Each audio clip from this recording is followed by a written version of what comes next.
Coming up on today's Daily Download. And we all know what my policy is on people who are thick. You can imagine what happened next. There was a look of horror at the sudden realisation of her predicament. Fit my exhaust for £7.50 and make it snappy.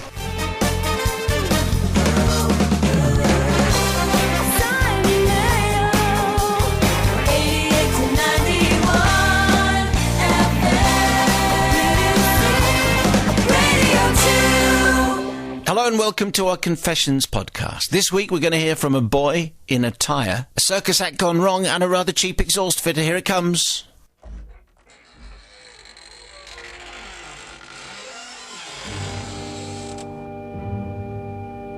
Father Simon and the Picturesque Collective, says Steve. Thank you, Steve. They haven't been described as that for a while. So, I wish to confess... What do you mean? Well, picturesque. Have you ever been described as that? Well, I'm sure I haven't. Well, I'm not speaking about I'm sure Rebecca has been. No. Anyway, here we go. I wish to confess about an incident that happened almost 55 years ago when I was 5 or 6 years old and has lived in my memory ever since. At this time, we lived on a large council estate on the outskirts of Sheffield. It was a fabulous place for kids to grow up, as there were loads of us baby boomers. We had steep hills for sledging and woods for building dens and climbing trees and making swings. A bygone age when we made our own amusement and our balaclavas were worn only to keep our ears warm and lips permanently chapped, and we didn't look like bank robbers. My best friend at the time, who I should call Trevor, was about the same age as me. He was the oldest of a family of 3 brothers and 1 sister. His dad had a job as a lorry driver's mate. They never had much money, as this job was not very well paid. The family never went away on holiday, and their diet seemed to consist mainly of chips, which his rather fierce mother seemed to cook endlessly in between having kids. I think you have the picture of life on our council estate in the 1950s. One day, Trevor's dad brought him a rare present back from work. It was a huge lorry tyre, worn, but still with grooves and ridges from its tread. And huge. It was easily bigger than both of us. We took it out the next day to the steep footpath which ran through the estate by the side of Trevor's house. The plan was that I'd roll it down the top of the hill and for him to wait near the bottom and catch it. Now this instantly sounds like a very daft plan. Trevor was smarter than this, however, and worried that it may be going too fast at this point and could result in him losing his new gift and maybe a limb or two as well. Clever Trevor. Eventually I did manage to persuade him to position himself about a third of the way downhill to be able to catch the tyre easily. Or so I thought. Between us we managed to manhandle this 6-foot monster to the top of the hill, and Trevor took up his catching position about 30 yards down. I gave it a good shove and started the tyre on its journey and ran along behind. By the time it reached Trevor, it had left me some way behind, to be honest, and was travelling at about 30 miles an hour with the momentum of a small elephant. To give him his due, he was very brave, standing in its path as it hurtled towards him, sticking his foot out to stop its progress. The tyre, however, had other plans, as it hit his outstretched foot, bounced, clipped the top of his head, and continued on its now unplanned, unstoppable journey down the hill. He picked himself up. As I caught him, we both chased Trevor's tyre down as it continued to pick up speed. But as we reached a slight bend in the path, we both looked on in horror as the tyre was now on a collision course with a poor unfortunate lady who was walking down the hill with 2 heavy bags of shopping, totally oblivious to the silent danger thundering in from behind. As the tyre rapidly descended on its victim, I stopped running down the hill and started running away instead, back up the hill, whilst brave little Trevor continued downhill shouting, "Miss! Miss! Look out!" I remember glancing back briefly, drawn to watch the certain catastrophe. At last, hearing Trevor's frantic shouts of "Miss! Miss!" she half-turned just as the tyre shot past her right shoulder at maximum velocity, knocking one bag of groceries in all directions before smashing straight through a fence and then down into a small ravine to be lost to small boys forever. The lady, thankfully, was not hurt at all, judging by the way she laid into Trevor, clouting him repeatedly around the balaclava whilst telling him what a stupid and irresponsible little idiot he was. Simon and Collective, I seek forgiveness from the shopper, who lost a bagload of food scattered to the 4 winds, had a narrow escape, and also from poor heroic Trevor for getting him into such trouble, as well as his parents for losing their present to him, and the owners of the fence, now kindling for many fires. Clearly, I don't expect forgiveness for my cowardice, but being only 5 at the time and never having attended a physics lesson before the laws of dynamics were as yet unknown, whereas the law of self-preservation was already firmly established. Steve, who ran away when the moment was there. Trevor needed him. Trevor carried on running down. Steve turned tail and ran in the opposite direction. Anyway, big, massive tyre. Did you say this was a 6-foot tyre? Yes. 6 foot, and they were 5 years old? 5 years old. That is extraordinary. But They even managed to get it up the hill, don't you think? That's a fantastic thing, though? You would want to do that. You would want to. I'm amazed that they managed to get up the hill. I'm amazed that Trevor volunteered to catch a 6-foot tyre coming down a hill at 30 miles an hour. It was probably 3 foot, but, Yeah. over the years. But, I mean, really, they could have killed this poor lady. Really. I mean, massive. Don't bring us down. But the thing is, I wouldn't have forgiven, but then you reminded us at the end that they were only 5 at the time. And my daughter's about to be 5, and she really, I mean, she's completely innocent of anything that she does, I think, even if, Is that right? yeah.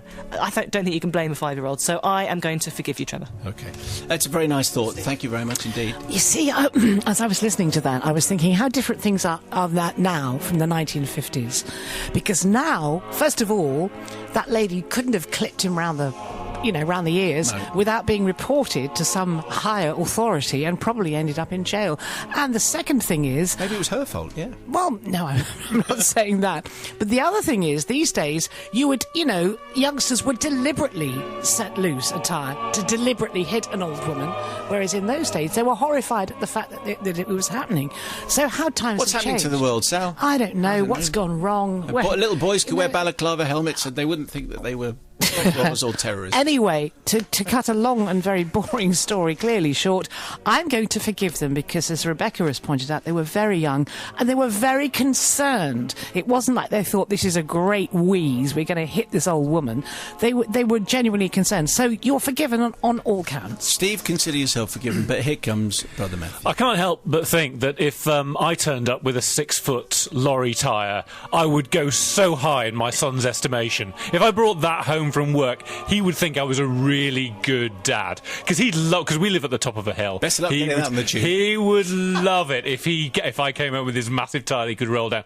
And all I'd say is the old woman would clearly, from that point on, always look up the hill. She clearly learned her lesson, that she shouldn't just mither on with her shopping, completely ignorant of things coming down the hill towards her. She would always cast a look up the top of the hill and think, am I going to get clattered by a massive tyre? So completely forgiven. No one was hurt. She only lost some shopping.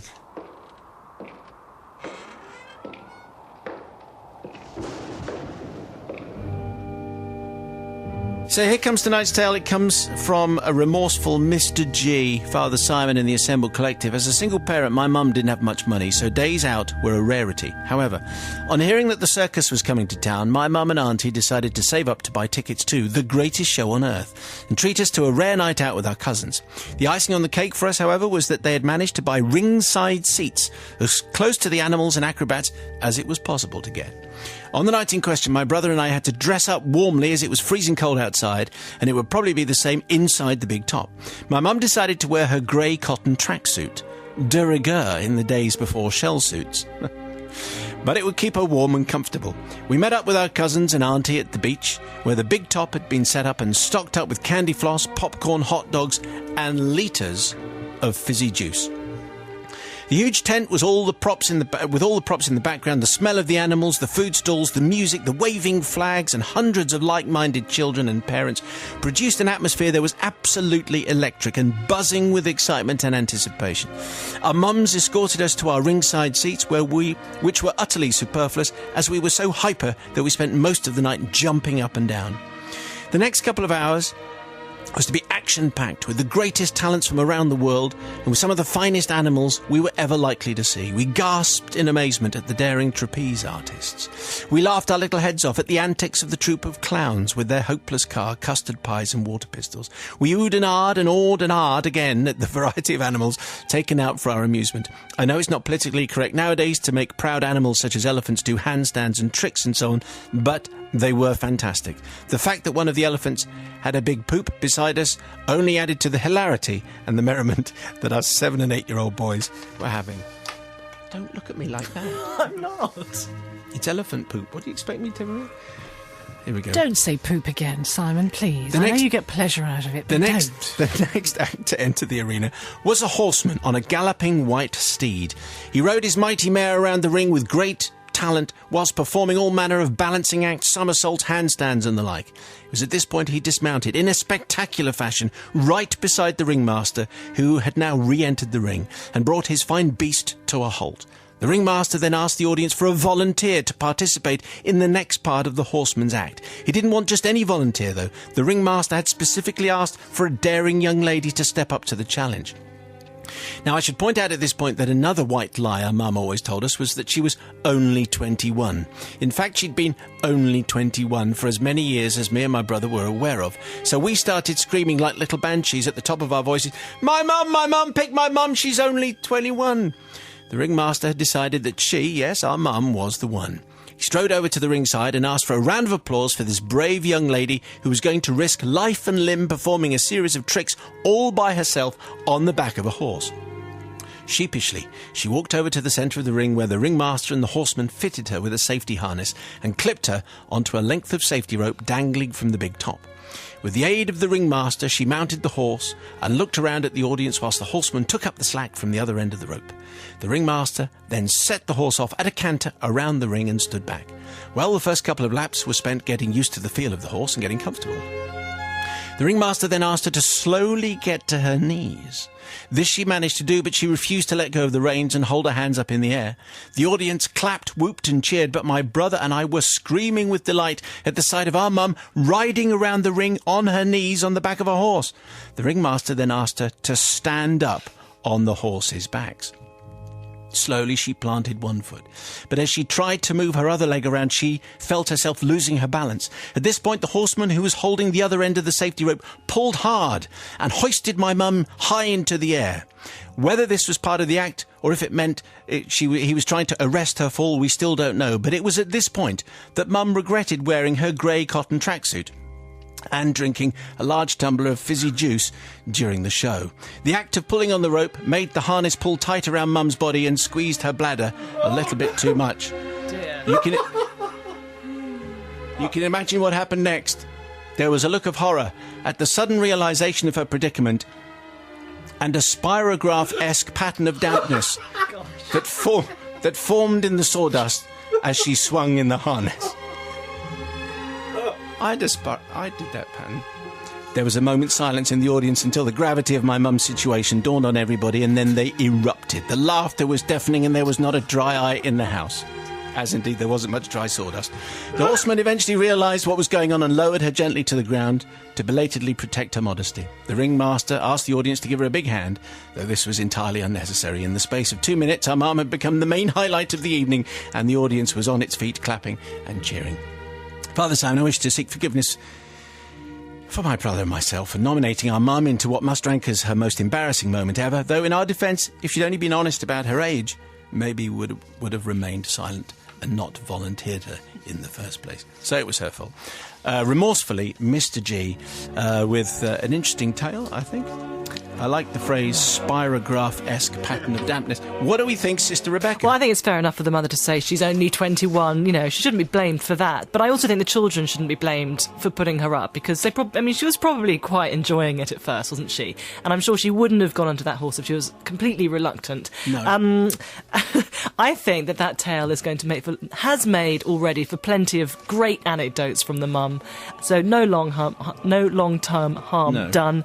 And I think, Mr. G, you're completely forgiven. I don't think it would have made much difference what she was wearing. Anyway, we don't need to go too much into that. What do you think, Mother Superior? Well, I have to forgive her, and I'll tell you why. Because something like that's happened. For many years, I was in my 30s when I had my son, and I told him for years I was 27. And he believed this for a very long time, until one day I thought, I can't lie any longer. I'm looking older than most of his friends' mothers. So he said, well, how old are you? And I started to say, well, I'm actually I couldn't get the words out because I was so ashamed of being so old and of telling him lies for so many years. So I've been where this woman has been. So from that reason, I forgive her. It is a very, very funny confession. I loved it very much, but you are forgiven, and it's not really the children's fault. She didn't have to do it after all. That's very true. I wonder if that's where a number of people will have joined it. Yes, I did that. I lied about my age. Yeah. What do you think, Brother Matt? Well, yeah, she got on the horse. She was the one that drank all the pop and then got on the horse, and then, nature Drawing took its attention course. to herself. Absolutely, yeah. So nothing for Mr. G to be forgiven about, frankly, or his brother pointing it out, and saying she was 21. That's fine. We all do that. So it's just don't drink so much pop before you go in the circus. I can't stand it anyway, frankly. What, the circus in general? Or the circus. Pop or the circus? No, it wasn't for or me. having a rope no. squeezed around your bladder. Jumping around on a horse.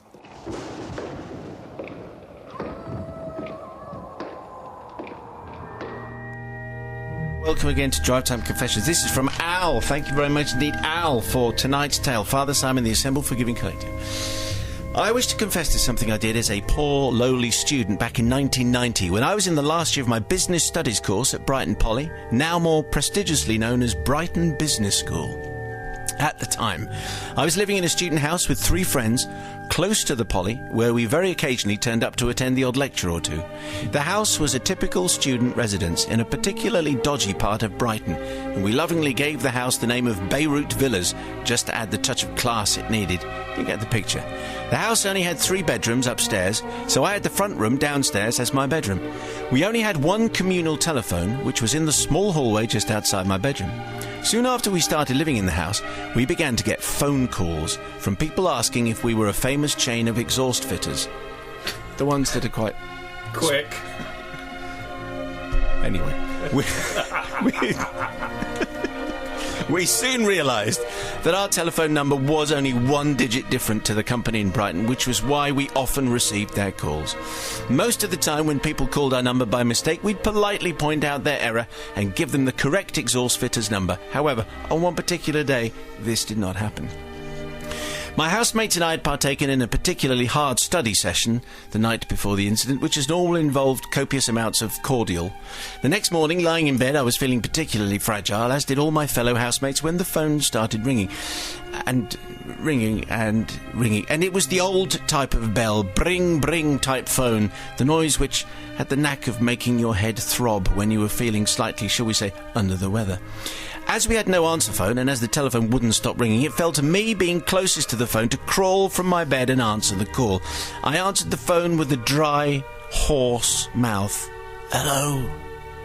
"Is that the exhaust fitters?" said the reply.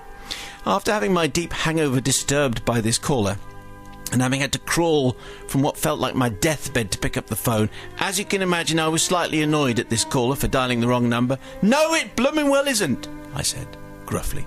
"No need to be so rude," said the man on the other end, who wasn't Camp, but I just made him sound a little bigger, said the man on the other end, and cut me off without as much of an apology. Anyway, I was annoyed and started to slowly crawl back into my bed when the phone started to ring again. I guessed it would be the same caller, and was about to give him a mouthful when suddenly a wicked idea sprang to mind. I picked up the phone with a bright, "Good morning, how can I help you?" "Hello, is that the exhaust fitters?" came the reply. It was the same man who just called. Yes, mate. What can I do for you?" I lied. "I need an exhaust for my car. I want to get a price." "Oh, this is my best mechanic-type voice," says Al. "I'll just have a quick look in my... They all speak the same. Quick look, hang on." After a sharp intake of breath, I said, "It's your lucky day, mate. We've got a special on this type of exhaust. VAT included. It's only £7.50. The man on the phone was astounded. Even in 1990, when prices were a lot lower than the present day, £7.50 was unbelievably cheap for an exhaust. Fitted quickly by people who do that kind of thing. "Are you sure?" said the man. "That sounds really cheap." "Yes, a special promotion. I'll just get Dave to check it." At that precise moment, one of my fellow housemates, Dave, had woken from his coma and was staggering slowly down the stairs. "Oi, Dave, just check the price for this exhaust, can you? £7.50, is that right?" First, my friend looked confused, but I mouthed the words, "Exhaust fitters. The quick ones," and pointed at the handset. He instantly realised what the game was, what the prank I was playing. "Yeah, that's right. because we all speak this way They're all a bunch of cockneys in that house. Yes, it turns out. in Brighton. It's cheap, isn't it? Well, that's brilliant, said the now very happy man. When can I bring it in? So I pretended to look at the diary. Chim-chimney, chim-chimney. I can fit you in. Is that Mary Poppins? I can fit you in at 2 o'clock this afternoon. Is that all right? He eagerly agreed and gave me his name, which I pretended to write in the book. Yep, 2 o'clock. And I finished the call with, all booked in, see you later then. Oh, how my friends and I laughed. It was fun, really. Later, I have to tell you, I booked in someone else for 2:20, 2:30, and 4 other cars for 2:35. And a few later on as well. But now, 22 years later, I feel the need to confess this act of student hangover revenge. Even though the man on the phone had been rude to me, I now feel I need to ask forgiveness, partly for the fact that he thought he'd got the bargain of the century for his exhaust, and may even have taken time off work to take his car to the garage that day.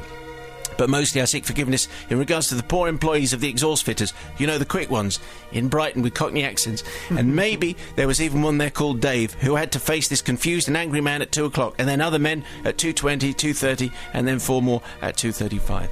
That afternoon, to explain why his exhaust was actually costing a lot more than £7.50, and there was no record of any call or booking for a car that morning. You can kind of understand the annoyance if your phone is 1 digit away from the very quick Yes, but if you're going to go out on the tiles the night before, just come back and turn the ringer off. If it happens all the time, that would have been the sensible thing. It might not have had an off button. Just unplug it from the wall. For goodness' sake. It might not have had a I'm plug. sure it did. There was a way of making that phone not ring. For goodness' sake, I feel very sorry for the people who rang. I mean, it wasn't their fault the number was so similar, and I also feel sorry for the garage. Again, it wasn't their fault. The number was really close to this horrible student household number. Fit my exhaust for £7.50 and make it snappy. I feel very sorry for all those staff who had to deal with several people turning up expecting their exhaust to be fitted all at the same time. So I'm afraid, Al, you're not forgiven. I'd say student pranks in general won't go past Brother Matthew, I suspect. Yes, here comes Auntie Sally. Yeah, well, do you know, if my exhaust had fallen off and I needed to go somewhere really quickly and I phoned up to get it fixed and I was booked in for 2 hours later and my whole world was suddenly much better and I found out it was a prank, I would be very, very unhappy. And you don't want to see the Mother Superior when she is very, very No, you unhappy. really don't. No. And so I think it's a very, very silly, childish prank.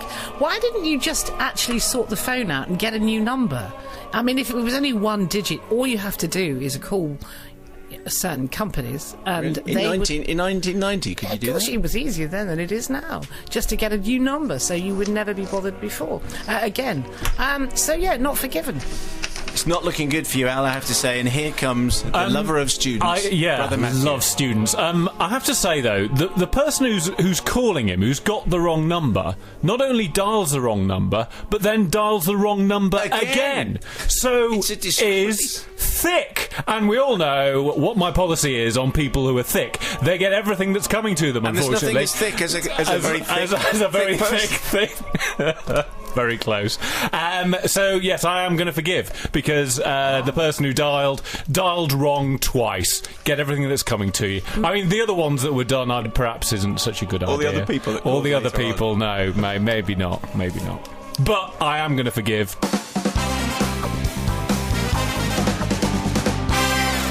That's your lot for this week. Thank you very much indeed for listening. If you'd like to confess, you know what you have to do. Our collective is always caring. Confessions at bbc.co.uk or visit our pages at bbc.co.uk/radio2. We'll see you next week. If you want to hear more from Simon and the team, tune in every weekday from 5 p.m.